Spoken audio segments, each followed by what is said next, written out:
That background looks good. We're working. We're in the lab, and we're gonna make sure this happens as soon as possible.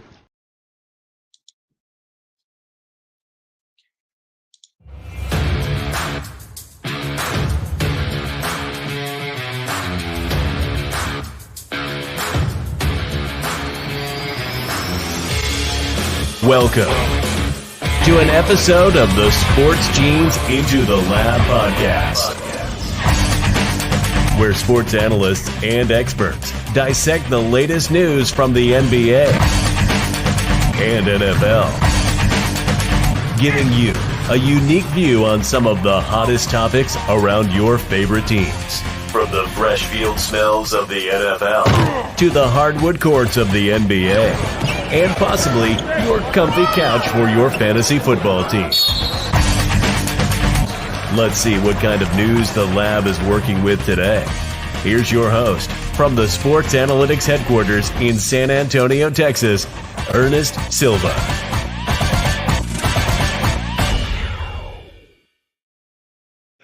How's it going, everybody? How's it going? Excited to be live and kicking with everybody. Season 5, Episode 2. I am your host, Ernest Silva. Of course, some of y'all know me as Docky. Some of you know me as a Sport Gene on Twitch. We appreciate all of y'all joining us across all 4 platforms that we are tonight. If you aren't familiar, we do have TikTok live and going. We are going. Go look up Add Into the Lab Pod on TikTok. You find all of our video clips from the last week and more coming. Shout out to It's Rated Merc, or of course, you know him as Mark Guajardo. For some of y'all tuning in, you're looking at your league's draft order tonight. We're doing some draft orders. We have 2 of them for today. The Pless Walker League, or the Pless League, where we will be looking at the magic number of 5 to see who's got what that draft order is going to be in Austin. And then, of course, the amazing Elite 8, which is ITL's very own league. And we'll be looking at that draft order today as well. Frank Labuda coming in with Ernest Rules. Appreciate that, bud. Appreciate the love. Appreciate the love. Of course, today's episode powered by Blue Collar Media Group. Hashtag level up. That's what the saying is for 2023-2024 season. Go check out all the amazing streamers and content creators and shows of Blue Collar Media Group. And then Coach Peanut, one of the captains of the BCMG stream team, coming in with all the blue collar little symbols. Appreciate that. Appreciate the love from everybody. Huge shout out to all of our sponsors of the show: BetUS, Taquito Express, Triple Double Basketball Academy. Of course, the newest one, Mini Jumbotron. We have it listed on our beautiful sticker board here on the back of the laptop. Appreciate all the love. And if you haven't seen inside of the studio, we have a brand new Mini Jumbotron. Many of you won't like that it's the Houston Rockets, but it is a Houston Rockets Mini Jumbotron. Check out those pictures from today's big reveal on Twitter, or X. Is that what we're calling it? Let me kind of talk about the voice in the room. That's right. Orlando Mendoza, the co-host for today. What's up, Londo? Hey, what's going on, guys? It's good to be on again. All you guys, you're going to get my thumbs up. There it is. There is the sign that Londo is their producer in the room. Appreciate Londo being here. And of course, our other producers out in the virtual world doing their thing. We appreciate all of you. And all right, we'll kick things off today. If you're not familiar with the show, it's a 3-round segment. Today we're talking quarterbacks, fantasy football quarterbacks. We're going to go down the ranking list. We are not going to do all 32 quarterbacks. That would drive you guys absolutely nuts. But we will do the top 16, so the 4 on the outside looking in, and then our top 12 based after our equation. I'm not going to call it a model because it's not super predictive, but it is something we use every year. It has gotten us a couple of wins. And so we'll move right on. And so it's nothing fancy. It's on Excel. I guess that's true, right? There's no like super model happening on the wall where it's like we're working in the lab here. Yeah, Plus Walker saying Mini Jumbotron is legit. It really is. It's beautiful. I wish we could take the camera over there and do it. Maybe one day we will, and you guys can see it in action. Ern, I gotta admit, you really upgraded this season. Right? You got all the mics. I feel like I have the camera. You got everything going on here, man. It's really awesome. No, I appreciate that. Even the mic setup, having you on here has been it's fun. It has been phenomenal. Yeah, it's been great. Well, you know what, Londo? I think we'll kick things off and get things started. It looks like Reg is in the house, and we aren't familiar. Plus Walker and Reg. What's up, Reg? They will be doing a segment, The Old Guys, later on ITL later this season. So very excited.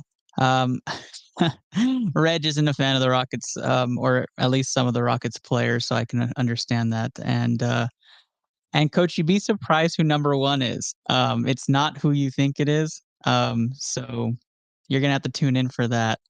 And YouTube user, what's up, everyone? I'm good with that. I'm good with that. What's going on? Welcome to the show. Appreciate the love. Let's kick things off though. So today's episode, like I said, is going to be quarterback based, and before we go right into quarterbacks, we're going to dive into the draft order. So our first one coming up is the Plus League, and the Plus League. A couple of unknown facts about it.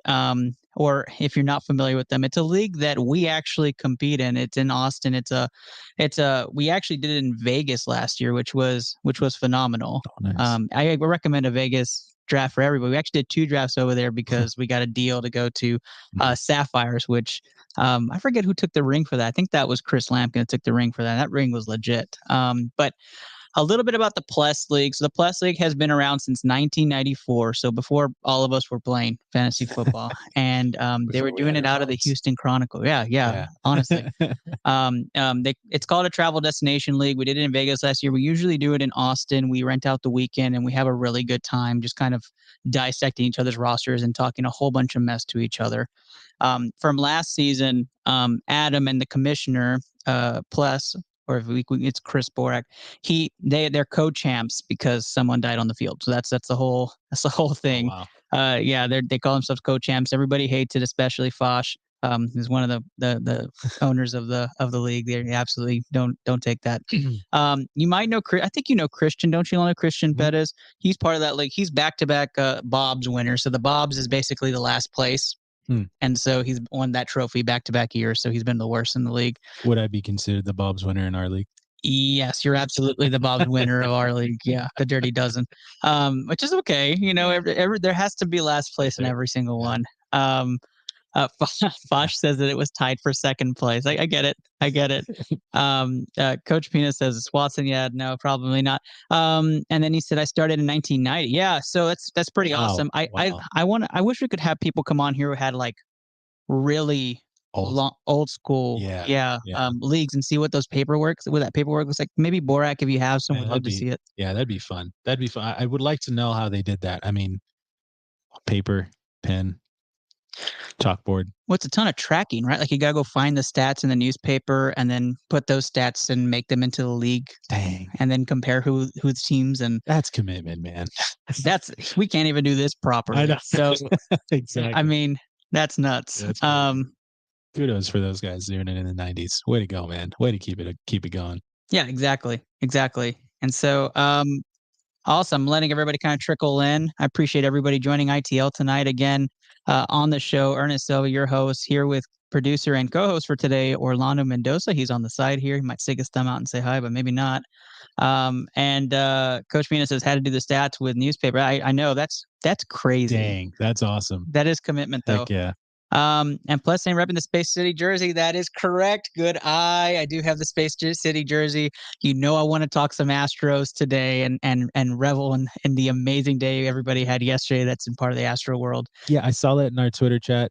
I didn't see what was going on, so I'm definitely excited to hear what happened. So the problem is that the Astros hit 2 home runs yesterday and had nothing to do with a no-hitter, and it was phenomenal. Remember our bachelor party, we had an unnamed pitcher throw a no-hitter for my bachelor party. We got to experience that. Great. Man, that was awesome. Yeah, that was phenomenal. That was crazy. Yeah. All right. So Fosh says Emmitt Smith won me the league single-handedly back then. He probably won a lot of people the league. Emmitt Smith, so you had a cowboy on your team, Fosh. I'd have to hear all about that. That's the early days for you. And Coach Peanut says, did fantasy baseball that way too? That's probably way more complicated than Coach football. Peanut. You need to come up here and you need to teach us how you did this, man. This would be fun. I really want to know. I completely agree. And Reg, oh yeah, breaking news. Reg now coaches tennis. Wow. Yeah. Awesome. Totally new thing for him. He coaches tennis. So congrats, Reg. Reg is going to be speaking with Fosh and I. But yeah, kudos to you, Reg, and your new team. We'll have to talk about how that's going in a minute. Since we have everybody's attention, let's start the draft order. So we are using a different site for this one. So we are going to show the screen. It is 5. The magic number is 5. So we'll randomize it 5 times for the Plus League. And we are going to do the best that we can. I think it has like a dramatic trickle effect. So we're going to give it some time to talk out this league. We do have a new arrival coming. So right after we do the draft order, we'll introduce one of our backstage sports scientists, and then we will do the second league, which is the ITL Elite 8 League, which I think Plus is actually a part of as well. So he'll probably stick around. But let's take a look at the screen and get you on the board. I think that's it. Yes, that is it. So as you can see, the team names are on the board. We have all 12 teams being shown there. 8% probability chance for every single team to get the number 1 overall pick, or for some, the number 12 overall pick, depending on how you really want to play strategy. But here we go. We are going to be randomizing 5 times, so don't pay attention to the first 4. I wanted to make sure for proof and recording purposes, you guys got to see the board. Plus League, here comes your draft. I'm going to bring on Just Luke just for reactions. Just Luke has now joined us. Welcome, Just Luke. Hey, Ernest, what's up, my man? What's up, Luke? Hey, Londo, what's up, bud? And here we have our first randomizer. Again, this is 1 of 5 that's going to happen for this. Luckily, this is not it, because my team would get number 8, and I absolutely would hate that. So there is number 1. Looks like Fosh would have got number 2 in this one. Fosh, sorry about that. We go to random number 2.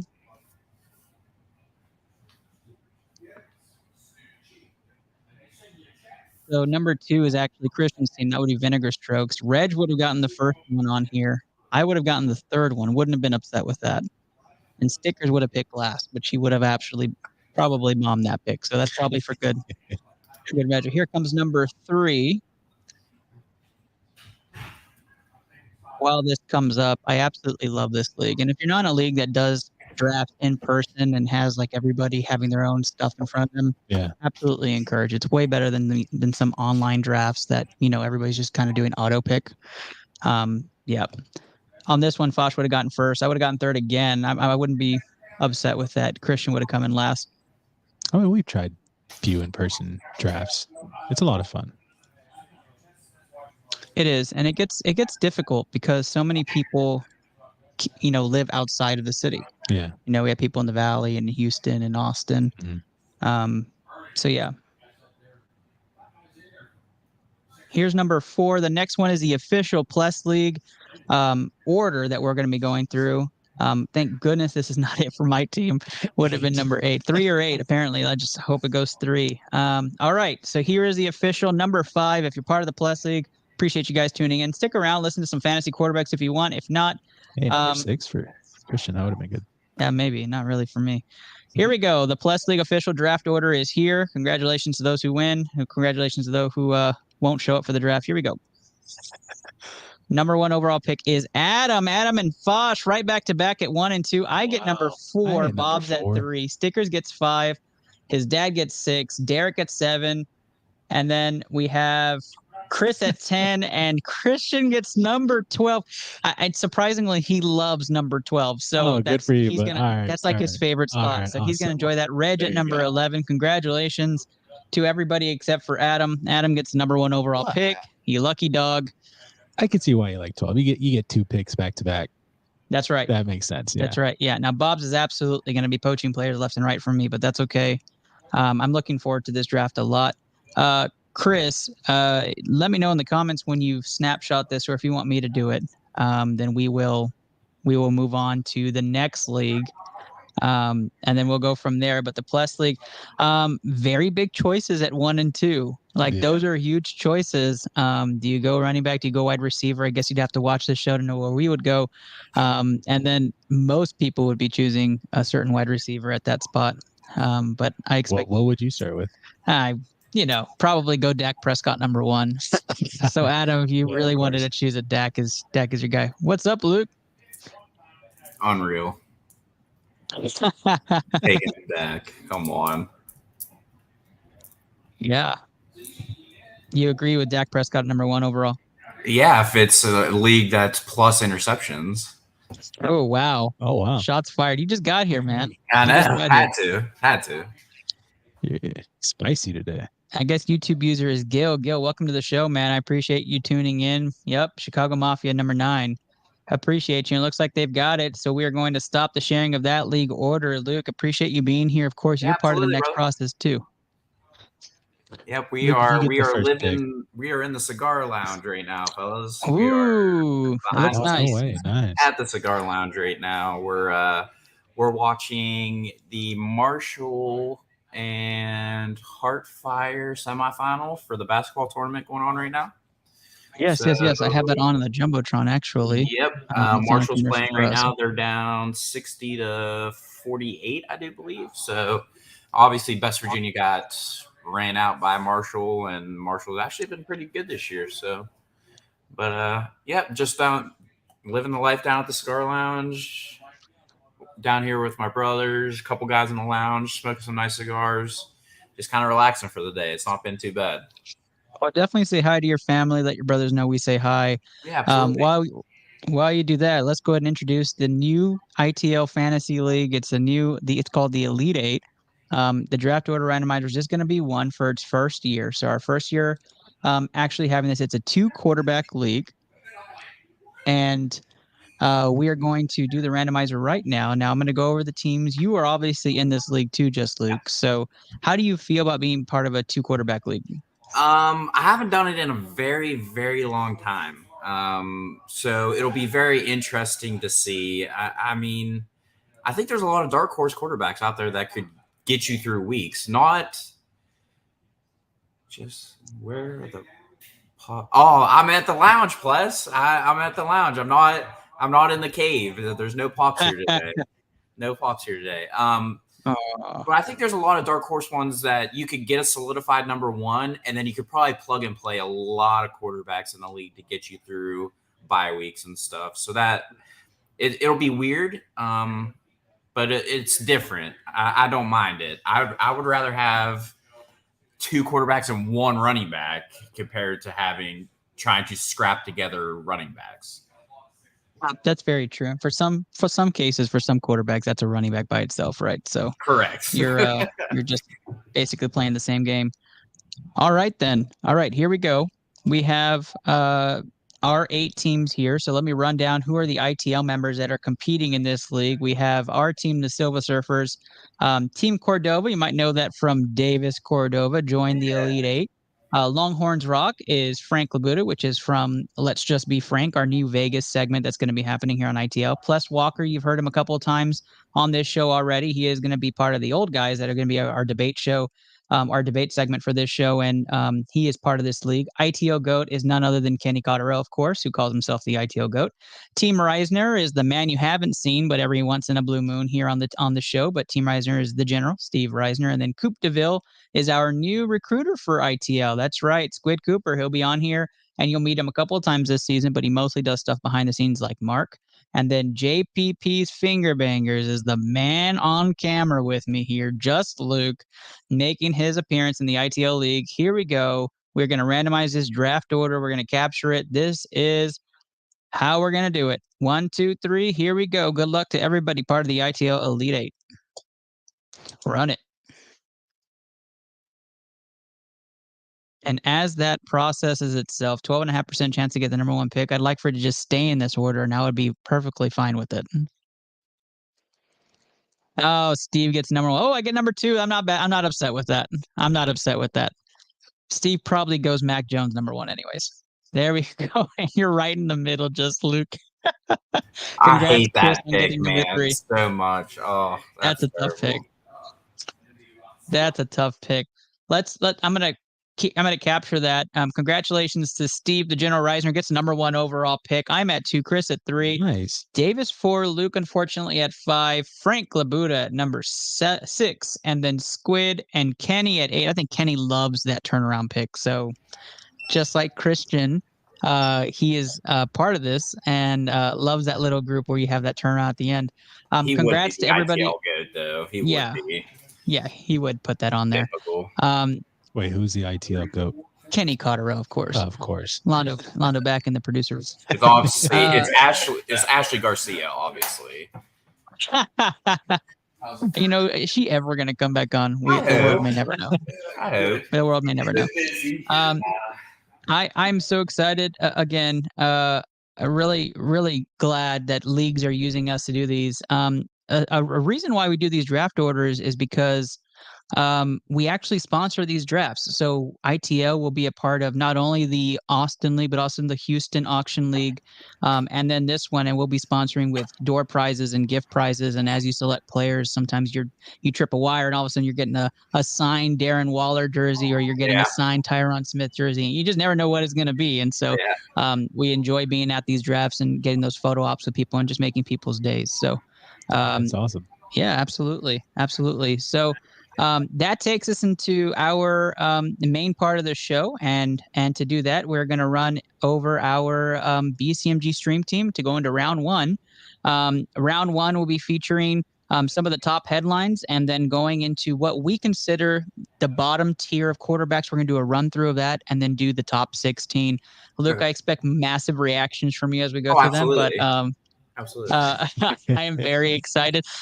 You may not have known this. So everybody watching, we do have a BCMG stream team. A lot of them are active still on Twitch and Facebook. Coach Peanut has been in the comments. Mama Bear 1920 is almost live every night. But check out some of their content. Let's get you familiar a little with their stuff before we go right into quarterbacks, our bottom 16, right after this short commercial break.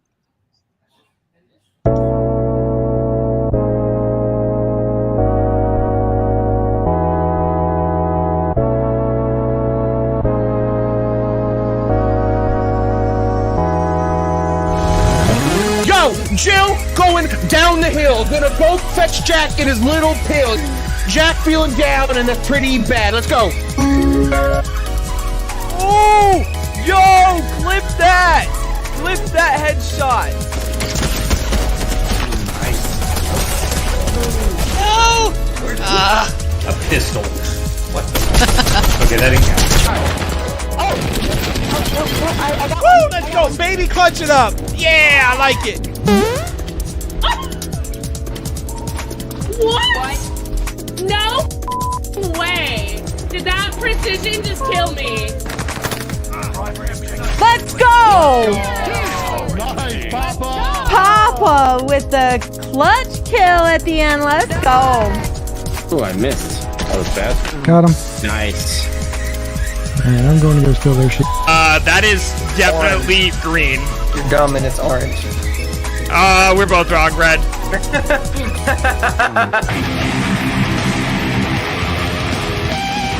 I could get that solo if I tried it a couple times, but we'll come back to it.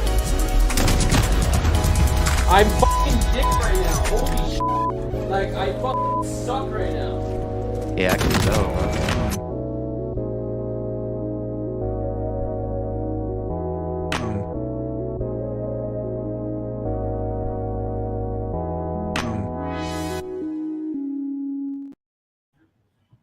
All right. The BCMG stream team, powered by Blue Collar Media Group. Of course, hashtag level up, our new saying for season 5 on ITL, as well as BCMG in general.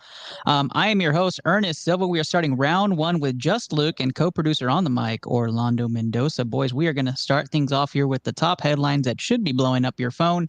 Let's start off with the obvious one. For most people, Alvin Kamara visited with Roger Goodell today to talk about his possible suspension. It looks like the numbers have come out now officially. Before we put this up, we didn't have those numbers. So officially, it is a 2 to 6 game suspension, depending on another piece of the police report that has not been delivered to Roger Goodell's office. So 2 to 6 games. He will appeal it. So no matter what, he will appeal it. But Luke, best case scenario for this, 2 game suspension appeals to 1, but there is going to be a suspension. You are losing Alvin Kamara for at least a game. I would say 4 to 2. Just because of, 1, how long it's taken, and 2, it seems like more and more keeps coming out. It wasn't that big to begin with, so he was like, oh, I'll just self-impose and we'll call it good by whenever this actually comes ahead. But now more stuff is coming out, and now we're waiting on this next report that's supposed to come out. And obviously the rules with domestic has changed over the years.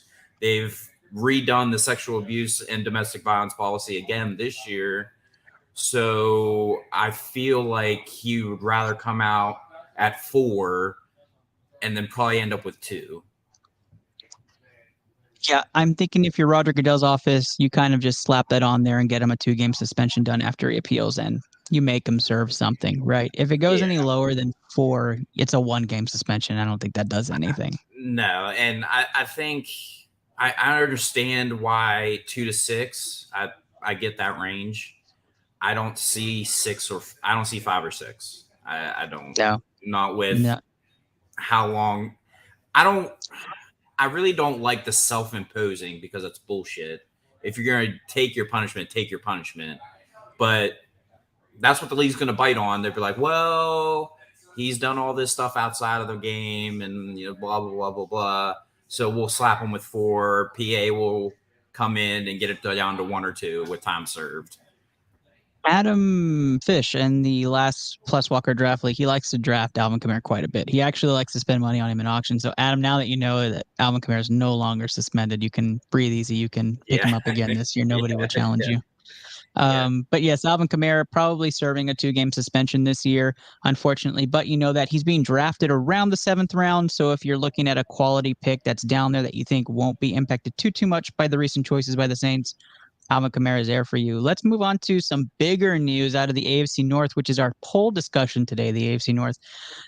Joe Burrow injures his calf. So if you haven't seen the clip, Joe Burrow had a non-contact calf injury that required him to be carted off the field. This was going on to design run play to the right. He started to make that run to do a throwing pass on a fly out. I couldn't put pressure on it, and it popped. For me, I thought it was an Achilles at first. Like, I was like, that's an Achilles tear. Like, it just popped. I don't know if you guys thought that, but that was my first thought. And then apparently it's just a calf injury. Luke, they said he's silent at least 2 to 3 weeks. Are you concerned? I'm very concerned because there's 2 people that come to mind when I think of calf injuries.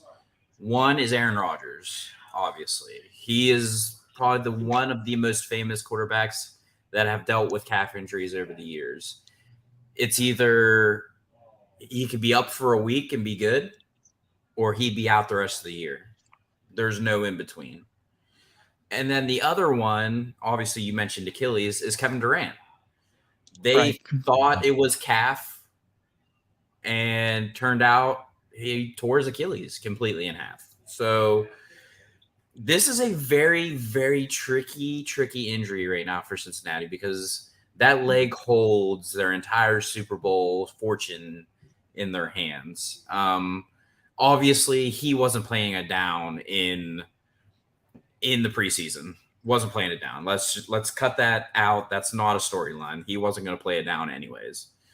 And all of a sudden, a certain running back becomes really important. Correct. Right? Like Joe Mixon becomes extremely important now. And they don't have Samaje Perine to fall back on either. So he is in Denver. So Joe comes into play, but Ernest, who's their backup? That's another question because their current I don't know today. I don't know who the backup is. I don't. Chris Evans, Captain America himself, would end up being the backup.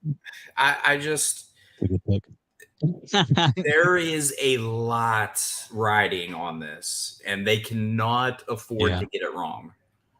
So obviously he's going to miss 3 weeks already, so he wasn't going to play it down anyways, but we're talking week 3, I don't know. I mean, he's going to have the best massage therapist, acupuncturist the world could buy. Like, there's no doubt in my mind.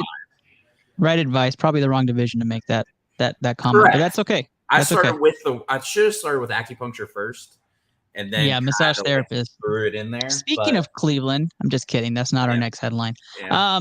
All right, so let's talk a little bit of the Cowboys because we're not going to talk a lot about them today, so might as well bring them up. Dak Prescott and Trayvon Diggs got into a bit of a skirmish in the practice in training camp there in Oxnard, and it wasn't like an incredible, issue, right? But you saw something that I think we haven't seen from Dallas Cowboy players outside of the huddle, right? Like, Dak is a management ownership guy. You don't mess with the face of the franchise. And you saw Trayvon Diggs, he signed his big extension last week. He's the captain of the defense, and he got in his face and basically told him to shut up and play. And yeah, they made up at the end of the day, but you saw the skirmish, right? You saw them kind of push back and forth. You saw Micah took a shot at Dak. I know it was an accident, but you see the defense is playing, right? They're saying, offense, you better step up. And I think it comes even from last season, right? We only allowed 19 points and we lost an NFC semifinals game, right? Divisional game. And so you're seeing this kind of tide of the turn, the Dan Quinn defensive mindset rolling in Dallas. So I have to say, is this a big deal to you, Just Luke, or is it just meaningless training camp headline? I think it's good for the pillars to get involved. This team has been on the edge the last 100%. They have been on the edge and cusp of greatness. They have, whether I hate to say it, but they have been. And for Dak, it's one thing, but the defense is pretty much looking at that offense and saying, give us a break, yo. Like, we are doing our jobs. You guys, if you would have just scored 21, we win games. That's all it comes down to. He is literally telling them, give us a break. That's all they want.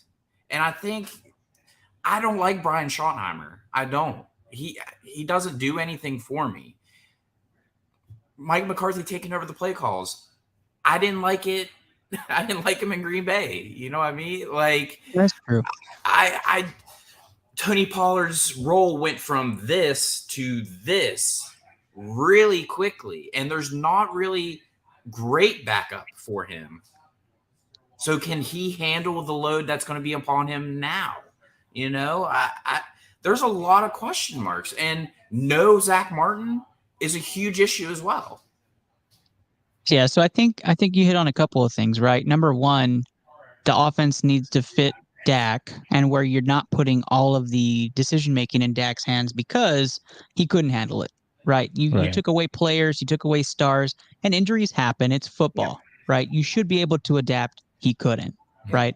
And that's a problem. Now you look like, Joe Montana the week before against Tom Brady and the Buccaneers. Got it, right? And we got ridiculed because we put him on a pedestal. At least I did, right? But then he came out and was super flat against the 49ers, and he could not get that offense going. Now, were they beat in the trenches? Absolutely. Yeah. Were the defensive backs beat outside by the Niners? They were, right? So you fix that up on the defensive side with Stephon Gilmore. You bring in more trench work with Monty Smith now joining the line. You sign back everybody. The defense is stout, right? It's not the Legion of Boom stout, but it's stout. It's going to be a top 5 defense this year.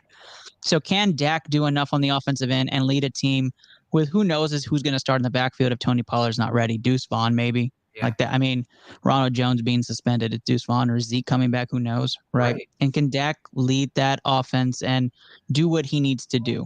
We're going to talk a lot about Dak Prescott when we talk about where he ranks in our fantasy rankings, but so I'm not going to give away too much on this topic. I just thought it was nice. Like, you heard the Dez Bryant comparisons where he said, I'm not a Jerry Jones guy, so I'm not in that huddle. I'm not Jason Witten because I'm not a Jerry Jones guy. And you see, like, Trayvon Diggs also is not a Jerry Jones guy. He is a Dan Quinn guy, and you can see that clash already of how the new culture in Dallas is going to be. And I love it. I'm here for it. I want to see that challenge. And I personally wanted to just take a step back. There have been a lot of standout plays from Dallas in training camp, and I like what I'm seeing from Dak Prescott in the offense so far. So let's just see what happens and see and let this all play out. So, I mean, but here's the thing, Ernest. I feel like we're back in the old and we're in the 80s. Like, Dallas is building for San Francisco. San Francisco is building for Dallas. Like, this is what it's become. The NFC is back to being pretty much those two at the forefront again. That's exciting. Yeah, week five.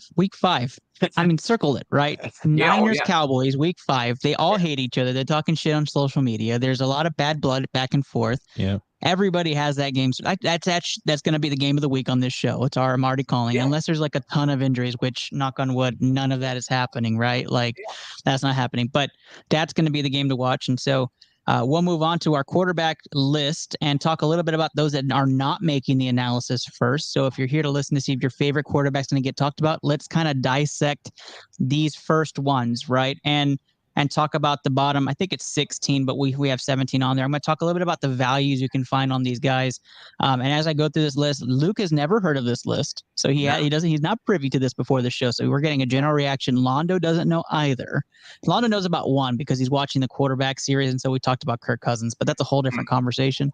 Yeah. So if you're listening, right, I wouldn't take too many notes on this, but for analysis purposes, let's go through my first list. So starting from the bottom, and now we're here, right? Let's talk about number 32 through 25, because we're not going to talk a whole lot about these guys. Number 32, Washington quarterback Sam Howell. That's not going to happen. Kyler Murray came in at 31 at our list. The reason he's so low was because of the injuries being unknown and how many games he's actually going to play, and Arizona's tanking. Right, they're not going to rush him back, and they're not going to try to win games. Yeah, it's Caleb Williams. The skew in the equation brings him down, and so Kyler Murray comes in at 31. Number 30 is Jordan Love. 29, Jimmy G out of Las Vegas. 28 is Kenny Pickett. 27 is Baker Mayfield. And I'm going to tell you right now, those two can swap. They had the same score. Just from experience, though, I have Baker ahead. 26 is Matthew Stafford. 25, Bryce Young. Okay, that's where we're at with our analysis so far. Those are the bottom tier. Those are up-and-coming candidates. Those are also candidates who fit our equation that have low rush yards, high turnover rates, and from experience, maybe some injury issues. Okay, let's move into those. Hey, we have potential and we may be rookies category, which is going to start off 24. Mac Jones came in at 24 based off our equation. 23, Daniel Jones. That's going to be one that's going to be very different than a lot of analysts. A lot of analysts have Daniel Jones in the top 10 even. So we don't. We don't at all. Yeah, no, he's going to come in at 23. 22, which I was happy about, is CJ Stroud. CJ Stroud is a dark horse candidate for me. I feel like CJ Stroud's strength of schedule being low, as well as what running quarterbacks also start off the rookie season with. I have him at 22. So a QB2, if you're one of those Houstonians that like to ride with your quarterback, then you have a chance this year to actually be okay and make sure the rest of your draft is really, really good. 21, Derek Carr. 20, Desmond Ridder. That's also something very different than a lot of analysts. A lot of analysts have Desmond Ridder being in the bottom tier, mostly around the 30 to 32 range. We have him up at 20. I actually am very high on the Falcons this year with the addition of Bijan Robinson and the evolution of Kyle Pitts and Drake London. Plus has a wow. I don't know if that's a good wow or a bad wow, so we'll dissect that later. 19 is Brock Purdy. So Purdy makes the list at 19 for us here. Top 20, okay. And then it comes to our first highlight reel. So 18 is Tua Tagovailoa, and I wanted to dissect this one a little bit. Tua is a curious case. So the curious case of Tua is that he could be a top 5 quarterback.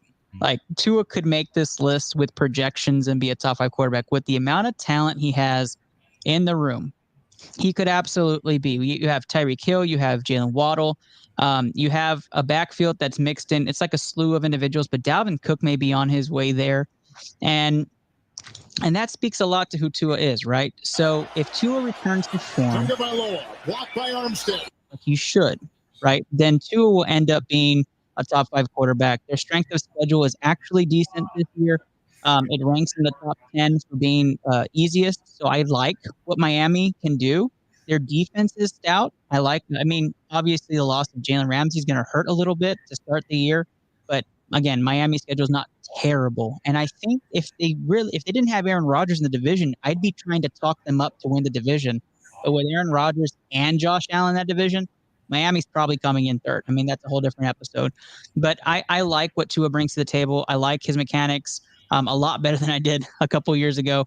But to me, he comes in at number 17. Luke, when you think of Tua, what is your analysis on his game and how he fits Miami's system and scheme when he's actually healthy? I think that's perfect position because you don't know if he's going to be healthy.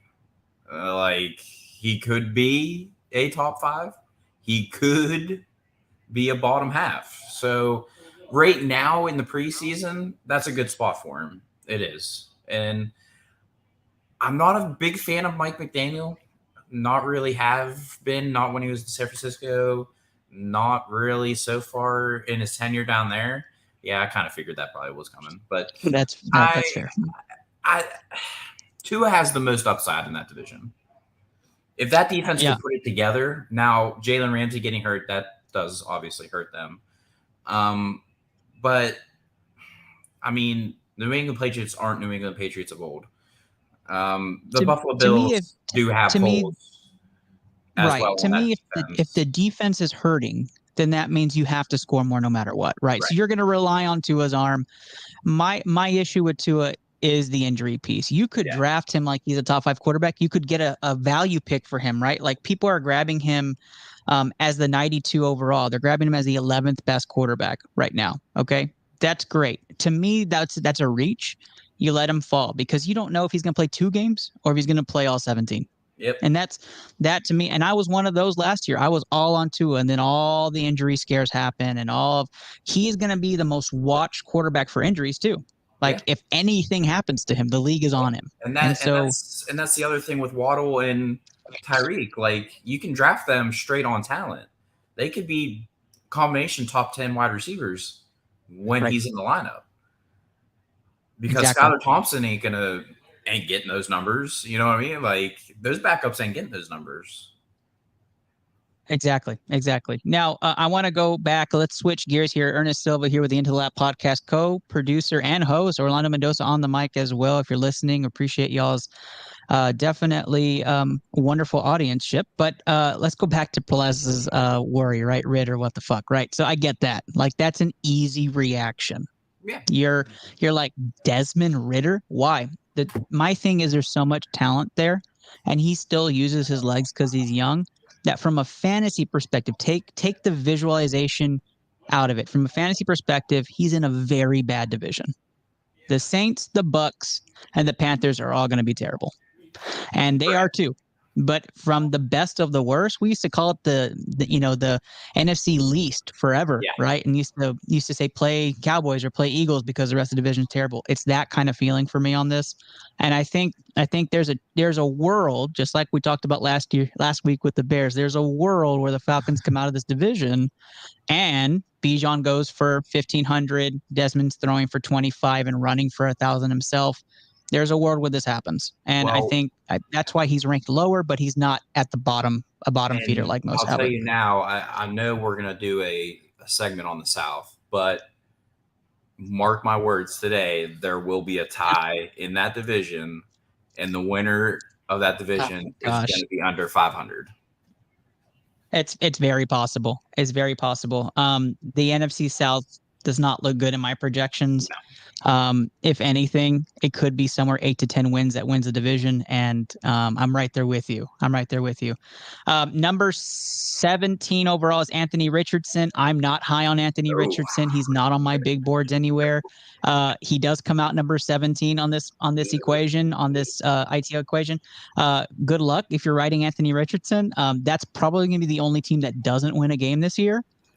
So ride that if you'd like. You're probably from Indy if you're riding that train, though. Before we go over 16 through 6, and then we tackle the top 5 quarterbacks in rounds number 2 and 3, did you know BCMG had the slogan last year of Better Together? The reason why we did that is because we wanted to support each other no matter what, no matter where we are in the world. We have people in Bali, Indonesia, and in the UK. We have people in Canada, obviously. We have us here in the States, but we are everywhere. So here's the reason why we say Better Together before we tackle round 2 here on the Into the Lab podcast.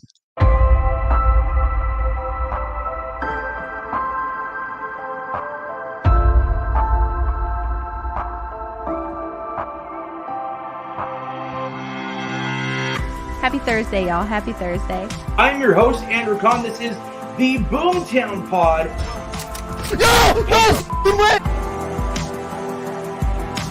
Add Into the Lab Pod is where you're watching today's stream. Stuck him! It is Blue Collar Game Day. I am your host. Oh my god, I got a kill! Get out of my Welcome to episode 277 of the Official Butthole Podcast. Get out. Got him. Beautiful.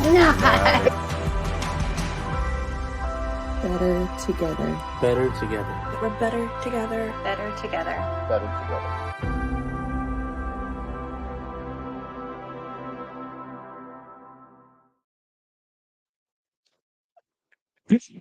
We are back. We're excited to be back. Round number 2 is starting. Producers in studio. We now have Rachel Gonzalez in studio, and we are excited to welcome her in. And she is now helping out, enjoying the lights, enjoying the new studio look. She's doing a tour by herself right now. Round number 2, quarterbacks 16 through 6 is where we're going to go. Now, again, 16 through 13, obviously not QB1s, but you would be surprised who makes the list for this. Yeah. And so we start off number 16 with Jared Goff. So Jared Goff comes in at 16 for us. We actually like the Lions a lot on ITL this year. Luke, you're a fan of the Lions, right? You picked them to win the division? I did pick them to win the North this year. Okay, cool. You're definitely by yourself with us on camera. Lon, do you have the Lions winning? Who do you have winning? The Bears. You have the Bears winning out of the North. Oh, for sure. Okay. Well, here on ITL, here in San Antonio, we're definitely Bears heavy for that. Skeletor. No, I'm just kidding. I'm just saying that so I can get a reaction from Luke. I don't know. I don't think Luke cares anymore. He cares anymore. Yeah, Luke, nothing? What? What? What? Yeah. Luke, there's Luke's live reaction. That's why I took his camera off. Number 16, Jared Goff. I do like Jared Goff's strength of schedule. They do have one of the top 15 best schedules for the year. I do have the Lions coming in with close to 10 to 11 wins for the season, which puts Jared Goff's numbers to be higher than usual. And I love the supporting cast. Need to get out of bet hell with everything happening with Jameson Williams and a bunch of other talent around Jared Goff. Jared Goff is 16 for us here on ITL. And we move on to one of the storylines and the focus is on Hard Knocks, Aaron Rodgers. Aaron Rodgers comes in at number 15 for us here on ITL. Aaron Rodgers going to make the adaptation. Now, we do have a bit of highlight for Aaron Rodgers, but the main point of Aaron Rodgers is that he is going to probably get around 4,000 yards through the air. He's going to move a little bit on the ground, but not much. He's not going to give you much on the ground. And he's going back to a system that he absolutely loves with Nathaniel Hackett. And that's who Aaron Rodgers is he comes in and he utilizes all of the different weapons. I think what's tougher to determine in fantasy is who Aaron Rodgers is throwing to today. I think that's the tougher part because he really will be matchup based and he will utilize the backfield quite a bit. Does this surprise you, Luke, to see Aaron Rodgers this far down going back to Nathaniel Hackett's system in New York with all the hype about the Jets being back? I don't mind it just because that offensive line is in shambles. Yeah. And he's 39 years old, guys, and he's going to be 40 when the season starts. Yeah. Yes, he is Aaron Rodgers. He can sling it. He can still be mobile. He's not 10 years ago Aaron Rodgers mobile. That division has pass rush abilities. Every single one of those teams have a front seven that will come after you. So him being here doesn't really surprise me. It doesn't. I don't think they figured out Breece Hall is good. I don't think they figured it out though with the offensive line and him. Obviously Garrett Wilson is his guy. He is standing by Garrett Wilson. Having Cobb and Lazard definitely helps, but they're not young pups either. So are they going to be able to get out of those coverages? I don't know. This isn't 10 years ago. Jordy Nelson isn't coming out of retirement to help you. Yet. You know what I mean? Yet. Right. Yet. You're right. But there's a lot of questions on that offensive line, and that's something New York doesn't want to hear, but you win in the trenches. And the other thing we're not talking about is that defense played lights out last year. Is it going to be the same again? That's a lot of pressure 2 years in a row. Aaron Rodgers won the Super Bowl with a top 5 defense, right? So they'll need to be better than that because he's, aged out of that. Yeah. He's a decade removed from it. When have we had a back-to-back top 5 defense with the same team? Well, the Seahawks did it in the early 2000s. So you have them as of recent. I'm trying to think. I think the Ravens pulled it off too early 2000s. Seahawks later 2000s. And the Niners maybe to have to look. Maybe the Niners have to take a look at those. But you're right. Right. It's not common. It's not common. It happens to it from every now and then. Right. Yeah. Yeah. Number 14 is Mr. Masseuse or massage receiver himself. Deshaun Watson comes in. on our board here at number 14. So still QB2, but with his rise in Cleveland, giving him the offseason, Coach Peanut will be happy. He's not going to be at the bottom of our list. Deshaun comes in at 14.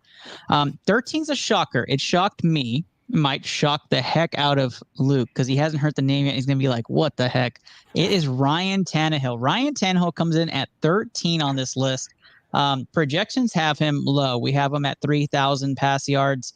We have him, right around the 20 touchdown mark. We even have him in double-digit turnovers. The real reason for this is the win probability and strength of schedule is so vast. He has a high win probability on every game. It's close to 69% per game. And his strength of schedule is the easiest in the league for a quarterback. So with all those put together and the addition of DeAndre Hopkins, he comes in at 13, right outside of QB1. I'm not pursuing him, right? But if you want to talk value, he's being drafted as the 31st best quarterback. He's basically non-drafted. So I'm not saying punt quarterback, but if you had to think about where you would find value based on this list, Tannehill would be a huge value guy for you, and you could focus on other positions. Luke, what do you think about Ryan Tannehill? This is tough because I want to believe. But that team's old, man. They are. It is. In football years, they are old. And it is. That's tough. I mean, you're going to tell me that you risked it all to get a quarterback last year in the draft. His name's slipping my mind right now. The guy from Liberty. Oh my goodness. No, the guy from Liberty. Oh, Malik Willis? Malik Willis, right? You go up and you get him because he's the next guy. Mm-hmm. And then you turn around this year and you draft Will Levis. I don't know. I just don't know with that division. That's another division at 9-8 you win. So am I going to trust? He doesn't get hurt. So that's like a big thing for at least consistency. Right. And he is a game manager. He doesn't get hurt and he doesn't take the dumb injuries. So that's huge. But they also let go Taylor Lewan. Love him or hate him, he was solid. You could always count on him for snaps at least. And that's tough. So it all really depends on Derrick Henry. Now that they have an option, we thought Julio Jones was going to be that option to unstack the box against Derrick Henry. But it turned out it didn't work out that way. If D-Hop can be the one to let the defense have to actually go cover more and open up the running lanes for Derrick Henry, I could see him being at 13, possibly 10 to 13. I mean, that's realistic. Yeah, I think this is probably the ceiling for me for Ryan Tannehill. I didn't want to skew with my bias, so I let just this equation run, right? And Ryan Tannehill's ceiling's probably high QB2, maybe low QB1. Where he's probably going to fall is low QB2, and that's fine, right? Like, if you need him in a bye week, you could pick him up. Right, nothing's black and white. Nothing's ever going to be black and white with football. But if you had to say where this equation, because this equation is not nuts. I'm looking at some of the numbers that are popping up, and it's not nuts. So Ryan Tannehill being here makes sense from the addition of DeAndre Hopkins, the advancement of Treylon Burks, the Derrick Henry effect, right? Like if you're going to stack the boxes for the run, then you have, wide open receivers. I get it. And you have him pretty high compared to some that I've looked at. Yeah. I mean, some put him at 30. Yeah. I know. He's getting drafted at 30, right? So I get it. But if he comes out and he's QB2, we'll look back at this video and say, whoa, how do we figure that one out? Save that one. There you go. Clip that. Let's go QB1. Round 2 is shifting in here. We're on the Interlab podcast with Ernest Silva, your host, as well as co-host and co-producer Orlando Mendoza, who's on the mic, and Just Luke out of the Cigar House over there. Very excited. Number 12, your first QB1 coming at number 12, Russell Wilson, and as the Denver Broncos himself. So Russell Wilson had a very, very, very, very, very, very, very, very, very, very, very bad year. right? Just a terrible year. Yeah. And so if you were like one of us that was just really high on him to start the year, you were very disappointed. And that's okay. We'll see Russell Wilson this year come back. He'll be in Sean Payton's system.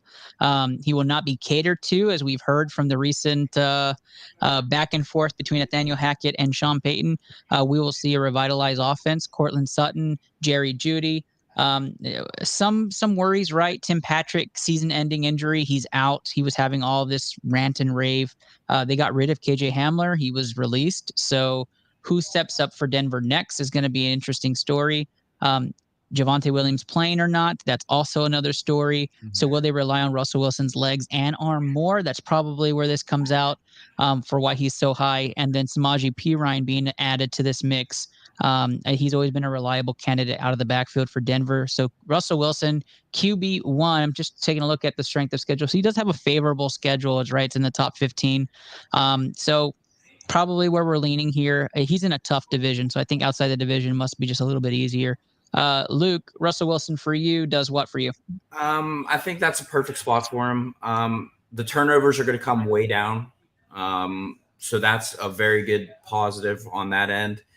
But if I'm John Elway, I'm calling Dalvin Cook. Yeah, absolutely. There's no reason not for a phone call to be made. There's no reason. Or Zeke. It makes more sense. One actually, of them. The name Kareem Hunt hasn't even come up. Yeah. Like, hello. Right. And I think Kareem, he needs to go to the Rams, but we'll get to that another day because I've been banging that. That would be nice. I've been banging that drum for a very long time. That we've been waiting for a Cortland Sutton game. We've been waiting for a Jerry Jeudy game. Sean Payton can scheme it up. He's going to be one. He's a Hall of Famer. He is. Love him, hate him, whatever you want to call him. He's a Hall of Famer. He will get people in the right positions to make this offense better than it was. It was hard to say that anything could be better than what was last year, but that's true. Yeah, you and I could go coach that. Oh yeah, he will be able to get the best out of these guys, and that's saying something. And then you're bringing back, oh my God, the defensive coordinator. It always skips my mind, but he was the Vic Fangio. That's who it is. He literally was the Denver Broncos head coach at one point. And now Vic Fangio is back as a defense coordinator under Sean Payton. Vic is a very cerebral defensive coordinator when he has his guys there. I don't think he could ever be a head coach. It just hasn't worked out for him. But when it comes down to the X's and O's, Vic Fangio can scheme it up. Yeah, I'm excited for Denver. I'm excited for Denver. I know Vance Joseph is going to be on that coaching group as well. So we'll have to see what happens in Denver. We're going to move on to number 11 here on the ITL countdown pick'em for top quarterbacks in fantasy for the 2023 season.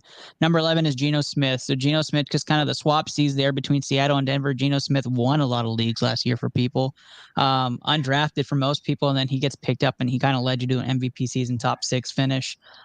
Geno Smith kind of in our equation here kind of has the same stats from last year because it's bringing back the same team with more weapons. And although the running backs are currently kind of indisposed, right? They have their own little minor injuries. They're probably going to be healthy for week 1. And Seattle continues to ride and add more to the defensive side of things. For me, this is a no-brainer. I think Geno is a terrific value. You're going to find him being drafted as probably the 14th best quarterback around round number 9 or 10. That's a value pick for me because he has the potential to be a top 5 quarterback. And probably his floor is still QB2. I don't think you lose a lot with him. I think he's a very safe quarterback that plays the game correctly, and he has a lot of weapons. Lockett, Metcalf. Then what's the? I always mispronounce his name. Smith and Jigba. Yeah, JXN, I think is what he goes by. So like you have all these weapons there. And so Geno Smith will be that household name that you'll hear a lot of people taking at a value pick in 9 or 10. Yeah, Luke, anything on that one? Yeah, the biggest thing with Geno is consistency. And this is probably one of his first years he will bring back the entire same team with additions.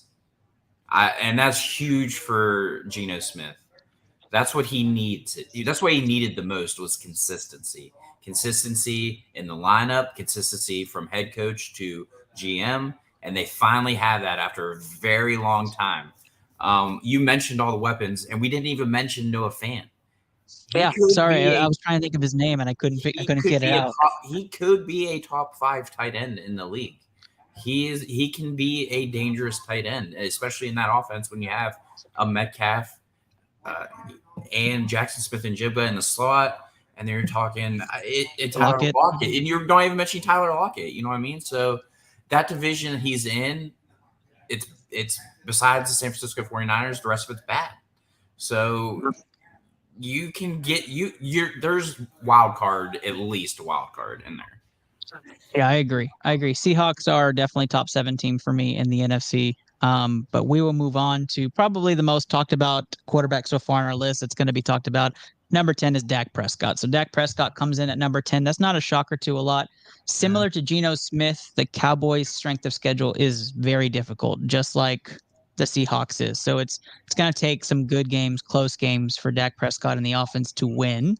And I think that's why his numbers kind of steered this way. For me, Luke, let me give you my kind of thoughts on this, and I'll also bring Londo on this one since Dak is our quarterback here. But for Dak Prescott, the reason why I like Dak as a QB1 at the 10 spot is for 2 reasons. There's 2 stats. One, McCarthy's play calling in clutch and 1-score games leans 72% pass plays. That's high, right? Yeah. He also has given Dak back his audible ability, which, if we remember from 2 years ago, got taken away because he kept audibling out of every run play into a pass. We remember that Bucks-Cowboys game where he threw 50 times, right? Mm-hmm. They only called 38 of them for him, and he audibled an additional 14 for himself. So that to me says, okay, if you're going to be audibling pass plays and you're also going to be calling in close game situation pass plays, Dak could be a QB1, right? Dak could be a QB1. And the ceiling would be much higher if I thought Dak has the dimes ready and he's at a top level and he's going to use his legs more this year, and it was a guarantee, right? We'd be talking a top 5 at that point, and we would be talking a little bit higher. That's why Dak makes sense to me. Londo, you like Dak at number 10? Yeah, I think it's a good spot for him.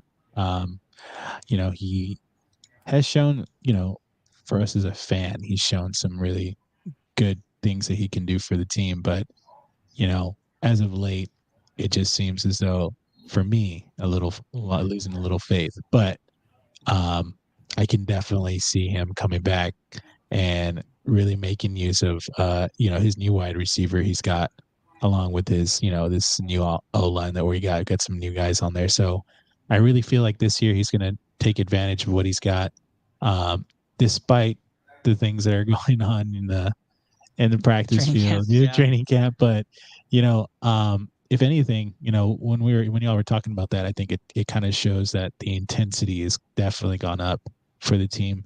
If you were to ask me, it seems as though I'd rather get those kind of things out of the way now. But anyway, no, I think it's a good spot for him right now, and he may surprise us. We'll see what happens. Yeah, I think there's some question marks. Like, people are saying, well, look at all the interceptions and the turnovers and all that. And he's come out and guaranteed he won't have as many, which means they're going to run the ball more. Like, that all could be true, right? Like, they may lean on the run as much as they can. They got to have a running back there first off.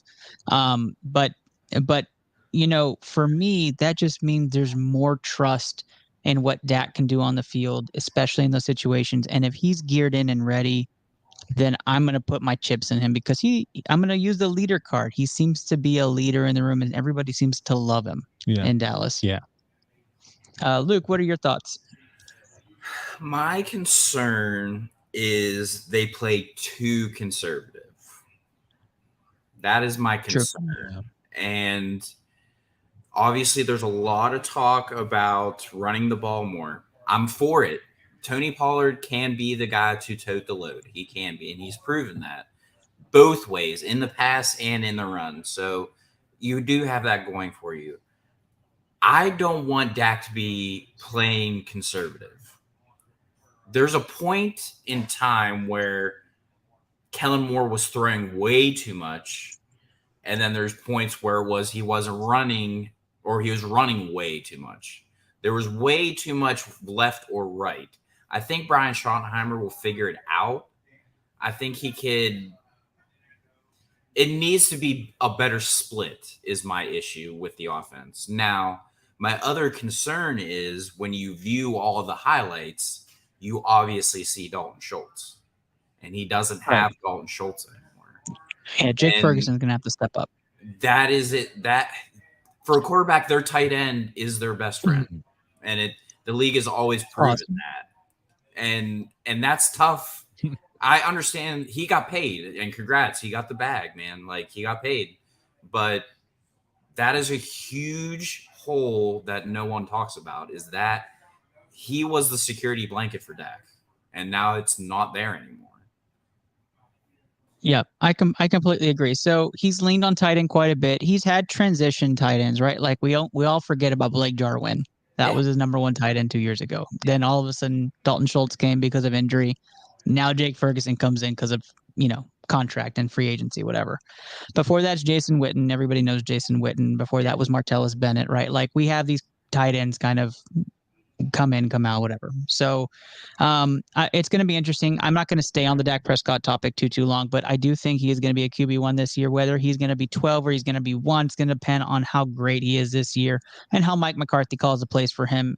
Obviously, Dallas Cowboys are going to have a lot of great games to watch considering their strength of schedule is so low, meaning they're going to have a lot of very high-end matchups, playoff teams on their schedule.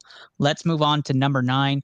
And number 9 is going to shock a lot of people. It's Lamar Jackson. Lamar Jackson comes in at 9 here on ITL. He is a top 5 quarterback on most platforms, but Lamar Jackson's inability to throw the ball efficiently is what brings him down on this list.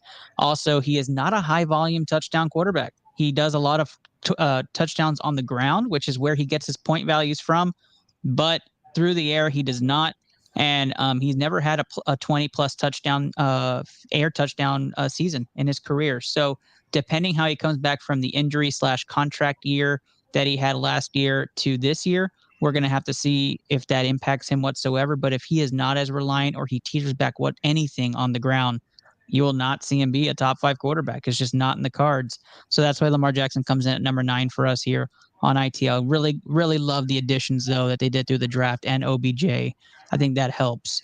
And that'll help him be free a little bit more through the air. But I don't know if the touchdowns go up. Luke? Besides the Jacksonville Jaguars, the Ravens are the biggest wild card in the NFL. Health, number one reason. It's always health with them. Right. That backfield of J.K. Dobbins, Lamar, Odell, Duvernay, and Bateman. That's a pretty good 6.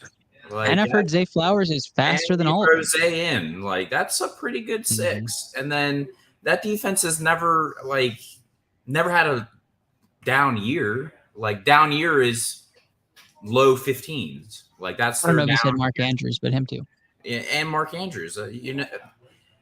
Their health is the biggest concern for me. And Lamar, obviously, it starts and ends with Lamar. And Todd Monken is another huge wild card, the new offensive coordinator for the Baltimore Ravens. He comes from Georgia. Obviously, he had the pick of all the kids in the United States of who he wants to play in his system. Can Todd Monken, 1, make Lamar Jackson back to MVP form? And 2, does he change Lamar too much to cause issues in the offense? And he has to be in the lineup to cause issues. So there's a lot of wild cards, but for him to be 9 just because of the running ability, it makes sense.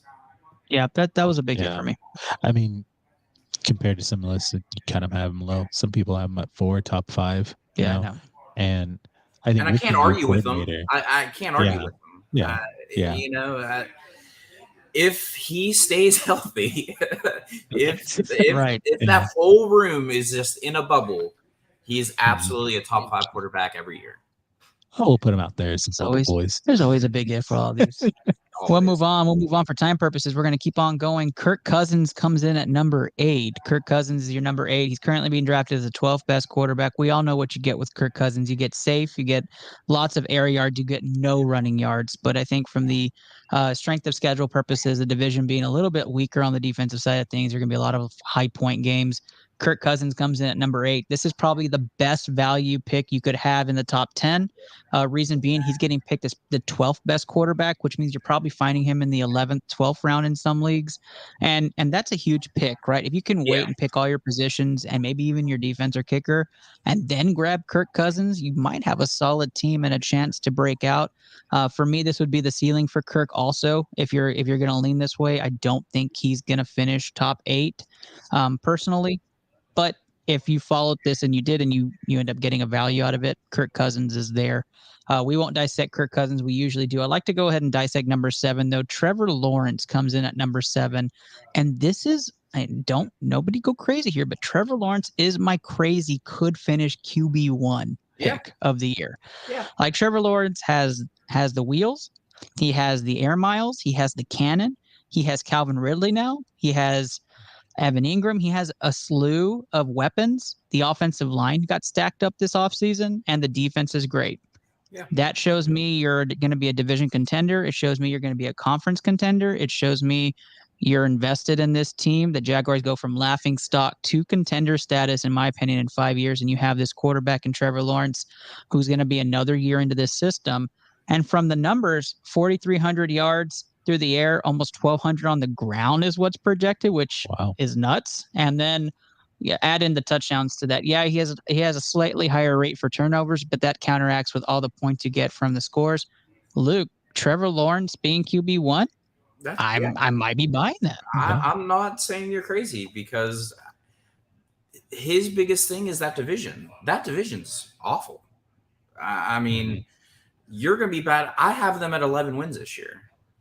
So that division by itself can help a young quarterback. And you look around that room, I mean, who couldn't you throw the ball to and have them catch? Like, and we haven't even mentioned Travis Etienne. Like, that's a great fantastic pass catching back.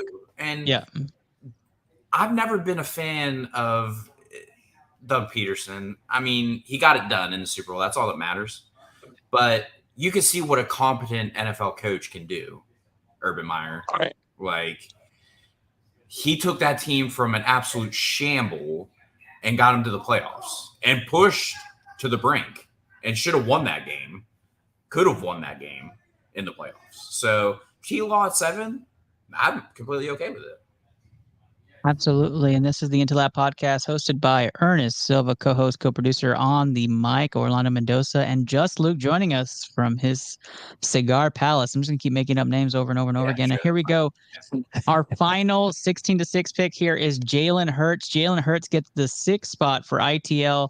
So QB1, obviously happy about that. He's getting picked up as probably a top 3 quarterback, which is not nuts, right? He has the production for it. Jalen Hurts comes in at number 6. Obviously, some regression based on the strength of schedule. They have the 3rd toughest schedule this year. The Eagles will not be dominating teams, I don't think, like they were last year. I think it's going to be more down to earth. Another year to have video on him. You're going to be stacking up more linebackers against him. I can see the numbers coming down a bit for Jalen Hurts, but maybe production value going up as he's in close games. Hurts at 6 is not crazy for me. I think that's probably that might be where he ends up, actually. That'd be perfect value if you're getting him in the high rounds, too. You think you would be okay with that? Luke, any thoughts on Jalen Hurts at 6? Consistency, again. Head coach to GM, GM to coach to team, same team relatively.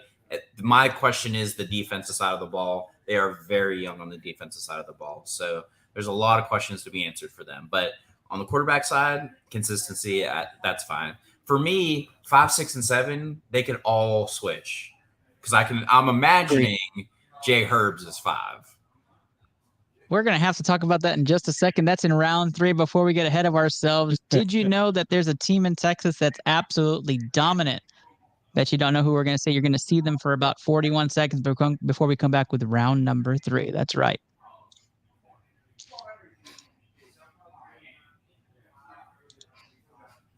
Maybe. Anyways, well, we're gonna go ahead and let that run. We're gonna go into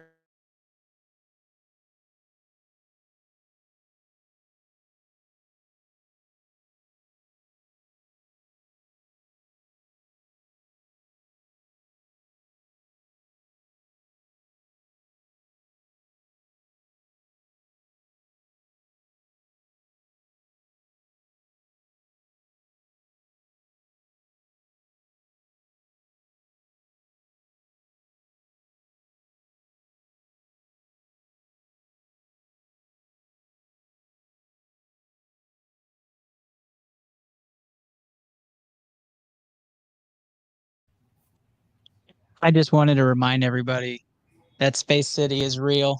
And now that they've tied for first place again in the division, the Astros are in the prime seat. Justin Verlander returns, and Space City is real. It's not a conspiracy. Plus, Walker, Chris is absolutely right. Your daddy is real. Everything is real. Chas McCormick is real. Kyle Tucker is real. The Astros are real. The dynasty is real. Appreciate all y'all's support for Space City and the Astros. I just wanted to throw in some baseball there. It was a magical day yesterday for Amber Valdez. Congratulations to you, no-hitter. One of the most efficient no-hitters in MLB history, tied for first place. All right. Number 5 is absolutely Justin Herbert, and you knew that coming in. Kellen Moore joins, this Los Angeles Chargers very rich room of talent. Probably the future head coach if they don't have a championship year. And Justin Herbert is number 5 on the ITL list. Herbert crosses the 4,000 mark for air yards. He also has a high rush yard value across the 1,000 mark. Lots of touchdowns, limited turnovers, and he has a cannon, right? We've seen it.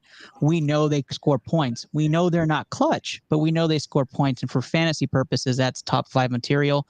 The wide receivers are stacked. The tight end is back. I think Justin Herbert has himself a day. Eckler is happy. That's all that matters, is that your people are happy. Yeah. Just Luke, what are your thoughts? Yeah, like I said, I think 5, 6, and 7 can all be switched by the end of the year. I think they're all interchangeable right there. So Jay Herb's at 5.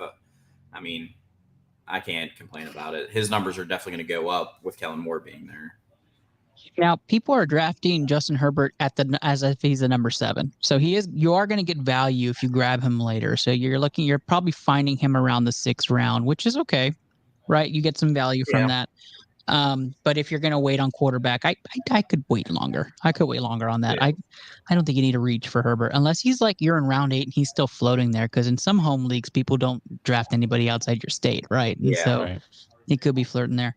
But he has been my quarterback for the Plus League. I mean, for like 2 or 3 years, he was my quarterback. I think he got me close to a ship where we won a ship with him. So wouldn't be a downside. I like Justin Herbert a lot.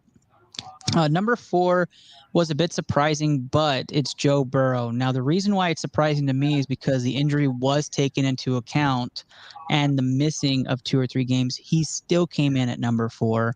And so that should tell you a lot about where he probably projected before the injury. And so you have Joe Burrow at number 4.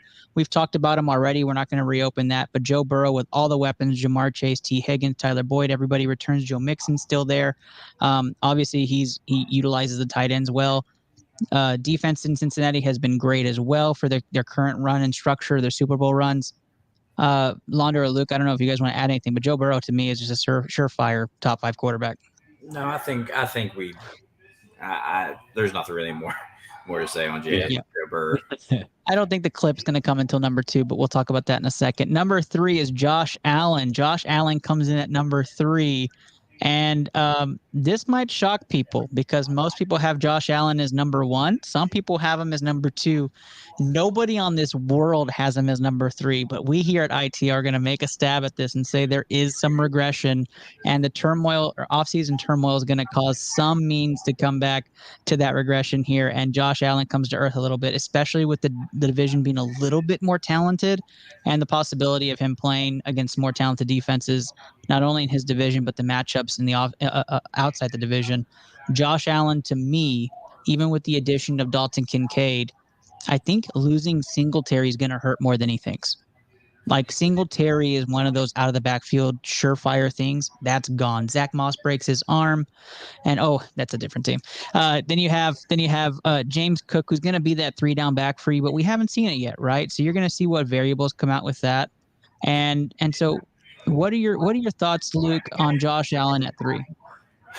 I'm fine with it. The problem is, man, I don't think Josh has hit his ceiling yet. But the problem was Dayball was finally getting to pick the scab of Josh Allen and was finally starting to make progress with Josh Allen, and then left and went to New York. And it's hard to say he had a bad year with almost 4,500 yards. You know what I mean? Like, right. But I feel like if he finds the right coordinator, that there's still more that he can give. Their issue has been the last 3 or 4 years, they can't run the ball. They can't. Unless it's number 17, they are not running the ball effectively. And which is why he's so high, because he does both. Right. And in those winter months, you need to run the ball effectively. And that's what hurt them. You can't take the defense off the field. The defense is on the field more. You're having to be on the field more. It's just a 1-2 thing. You have to be able to run the ball. You give your defense a break, and you score more. That's what it comes down to, especially crunch time playoff ball, and that's where they've struggled. Now, if you're watching this or you're listening to this and you're thinking, "Whoa, should I pump the brakes on Josh Allen?" It's no. We're not. I'm not saying not. No, we're not saying that whatsoever. Yeah. The conversation is just where are those small differences going to be. And you saw some regression last year with Daboll leaving, and you saw how big of an impact he had with Daniel Jones. Yeah. Right? Like you saw, he got paid. there's tape on that. There's tape on that. Yeah. Now you're going to see it again. You're going to see that next step down where you see Josh Allen kind of trickle. If anything, it's just a safe position. Top 3, he's going to get you the points you need. If you're talking fantasy here, he had a lot of points last year, top points more than Mahomes. So he's definitely going to get you what you need for your fantasy league. So, but yeah, I think 3 is just safe. Absolutely agree. And again, I use the Allen Diggs stack in my home league all the time. Like I think I've used that the last 4 or 5 years. Yeah, 4 years. Like that's been my stack. So I'm all about Allen Diggs stack. Go do it. If you have that as a plan, go run that plan and that model. I think it'd prove worthy. You might win this year. Right. Yeah. So number 2 is going to piss off a lot of people. But again, there is a world. Okay. Now, hear me out. Hear me out. Justin Fields has the second easiest schedule this season. Okay. They have a new running back that's going to be the starting running back. They've got wide receivers galore at his disposal. They just signed Cole Kmet to 4 years, $50 million last week. Okay. They are going to be a good team. And a lot of people don't want to hear that. That's okay. I get it. For fantasy purposes, though, Justin Fields has the Josh Allen effect, Lamar Jackson effect in Chicago. He is going to be the arm. He is going to be the feet. He is going to be the pulse of that offense. And the fact that he runs more than he throws now is a good problem because, like Lamar Jackson, he will get you top 5 points.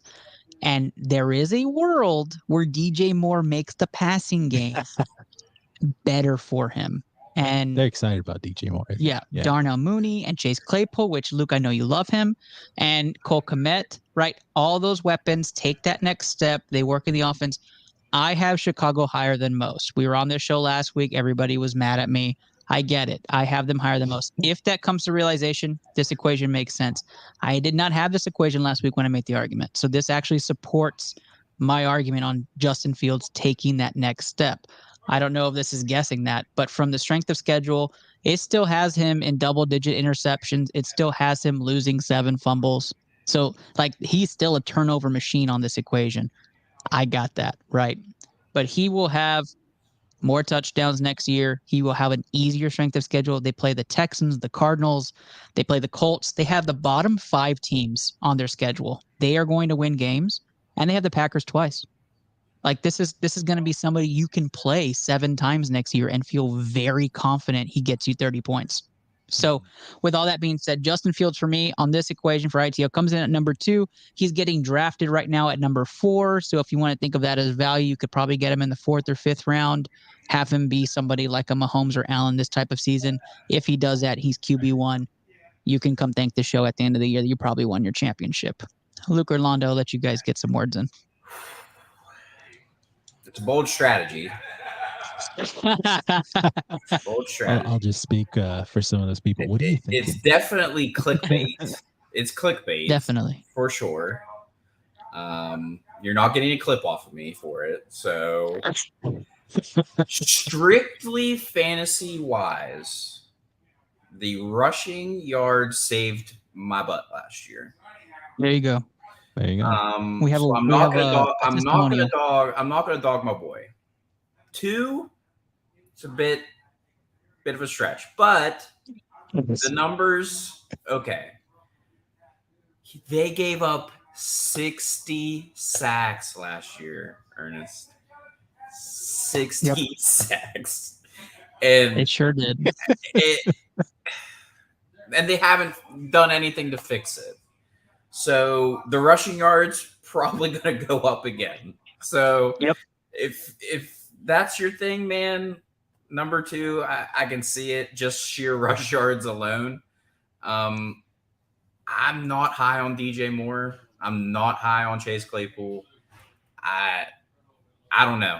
They're probably my NFC wild card. I don't know what that team's going to be.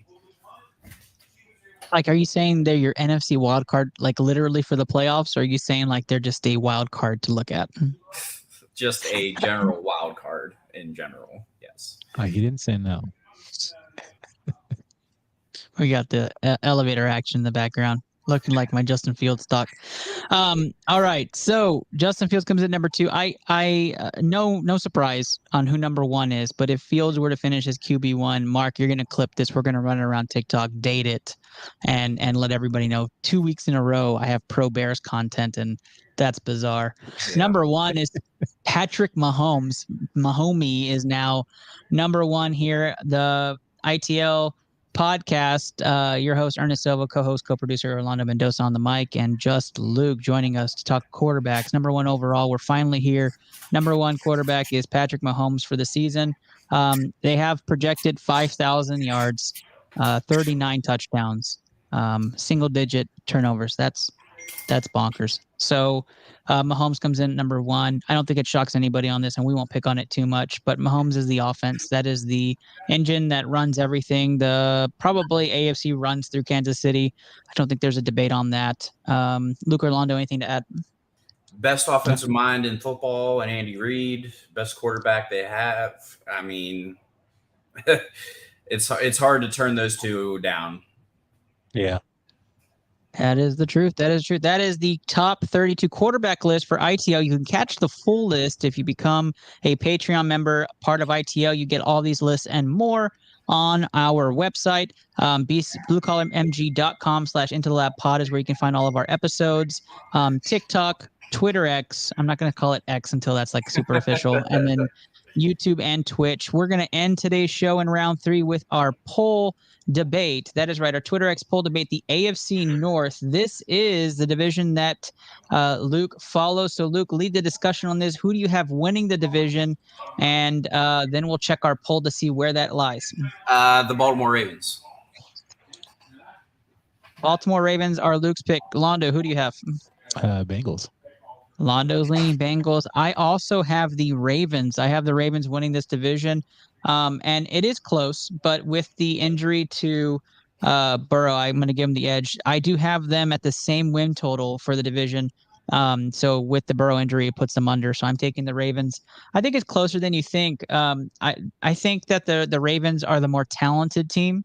I think you hit the nail on the head. Probably stole my thunder there, Luke, with the injury situation. If J.K. Dobbins isn't ready, that adds more. If OBJ doesn't stay healthy, if Lamar doesn't run, all those things come into play. The Ravens could have some setbacks, but they have a very favorable AFC South matchup. I think I like what the Ravens have done in the offseason. I think they take that next step and take the division back from Cincinnati. But thank you to everybody who voted. If we go look at the poll itself, 56% of y'all believe the Bengals are going to win this division. Ravens coming in second at 28%, and the Steelers at 9%. So the Browns taking the bottom there. I had this question prompt earlier, Luke. Just want to know from your perspective, Steelers winning record this year, yes or no? Yes. Yes. Okay. That's not what I have projected, but that's not what today's episode's about. We'll have to tackle that later. Good luck to your team. And thank you everybody who participated in the poll. Thank you to both leagues for using us as your platform to do your draft order. Just Luke, why don't you tell the people where you're at and where they can find you? You can't find me anywhere, Ernest, but I'll tell you this. It's always a good time talking to you guys. It's always a good time when I'm on ITL with you guys. A few things I wanted to touch base. Obviously, the suicide hotline. Obviously, we are getting close to football season. That also means less time with the sun, more time inside, and cold weather coming. And that's a bad combination for the mind. So if you ever need anybody, you can always go to Google, and they have their 3 prompts right here. Call 988, text 988. Chat with somebody, or their official website. So there's always somebody you can talk to. Number 2, recently, especially in West Virginia, we've had a lot of DUI accidents, especially they're very young kids. We just recently lost a bunch of high schoolers to a drunk driving incident, driving back roads late at night, 3 a.m. 2 of them ended up dying in the car accident themselves. One ended up living and still is in ICU. That was probably close to a month ago now. So I never condone underage drinking, but please call somebody. Even if you're underage, I'd rather get the phone call that you need help rather than seeing you in an obituary. And that's a hard truth, but you have to learn that young. So that's my knowledge drop for the week. Call somebody. That's all. That's what it boils down to, you guys. Call somebody, whether it's you're not feeling yourself or you're at a party somewhere and you don't know where you're at and you need help. Just call somebody. That's what it boils down to. Ernest, always appreciate the time, bud. Absolutely. Absolutely. So, of course, we have our in-studio producer as well as co-host on the mic, Orlando Mendoza. You can find his content on Twitter as well. But, Londo, say bye to the people. Yeah. Take it easy. You guys be safe out there. We love y'all. Thank y'all for tuning in. And just to add on top of that, Luke, I appreciate you adding that in always, man. I do really like your suicide line and agreed. Looking out for the people. We love you guys. We want you to be safe. Take care of each other. And yeah, hashtag reach out, man. Yeah. Also put the phone down. Just listen to this on the podcast. You don't need to watch us. Yeah, exactly. There you go. Yeah. I'm your host, Ernest. So at Into Lab Pod is where you're watching us on all platforms, at the Sport Gene on Twitch. But we appreciate and love all y'all's support. Thank you guys for all of your monetary support, your emotional support. Off season's over. We are back next week. We are going running backs. Won't nearly be as long of an episode as a top 10 running back situation or top 12 running back situation. But we, quarterbacks are always the biggest question we get. It's a DM I get every year from at least 20 people.